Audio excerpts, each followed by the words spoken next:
Welcome to Doctors Wilbert and Gloria Scott's Purposeful Living. Okay, let's dig in. This is step number 3. Step number 3 on my health journey and my subsequent weight loss of over 50 pounds. What was step number 3? I had to let bread go. Yes. Let's have a moment of silence. That's just how serious it was. That's just how near and dear bread was to me. I had to let it go. I could not ignore the fact that it was causing more inflammation and pain in my body. And of course, it was also a high influx of sugar. Some may be saying, why are you so obsessed with sugar? Why? I'll tell you why. I was diagnosed as pre-diabetic, almost diabetic. And many holistic doctors will tell you there's no real distance. One is just slightly worse than the other. So I had to take action. So that's why I have been raging war on sugar.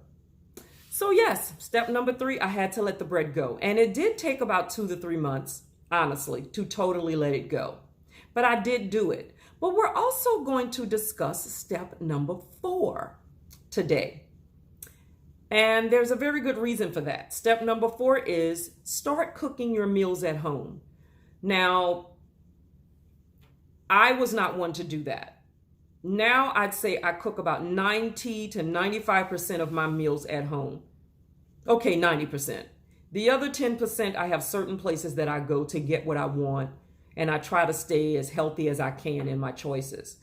But if you can control it, cook at home. That is the only way to truly know what's in your food. And the reason I decided to discuss step number 4 today also is because of what happened to me today, and you can learn from me. I had a serious craving for pizza. Pizza, for as long as I can remember, has been one of my all-time favorite foods. But because I no longer eat bread, I now have to do what I call a healthy version with a cauliflower crust. I was feeling lazy today. Well, no, I won't say that. I was actually very busy today. And as a result, just didn't feel like making my own at home. So what did I do? I looked up a place that makes cauliflower crust.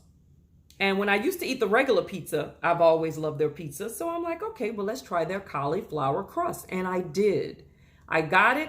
It looked delicious. It tastes delicious. However, an hour or so later, I started realizing I had a slight headache. And I'm thinking, okay, what's going on? Then, of course, I did what I should have done before ordering it, which was look up the ingredients that was in the cauliflower crust. And my first hint of a problem was that it was a cauliflower dough mixture. I'm like, okay, well, it could still be the correct ingredients, right? No, it wasn't. It basically had a bunch of cane sugar, just sugar added to it. Something I would never do at home. Something I'm trying to avoid as much as possible. And they loaded it with sugar.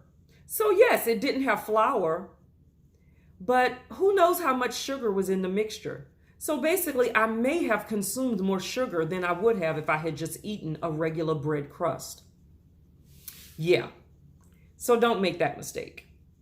So cook as much as you can at home. And if you're going to do something like a cauliflower crust, and if you're going to get it out, make sure it's somewhere where they make the crust in-house, which I found out this place didn't after the fact, after I looked it up. Make sure they make it in-house and it's with the ingredients that you allow yourself to consume.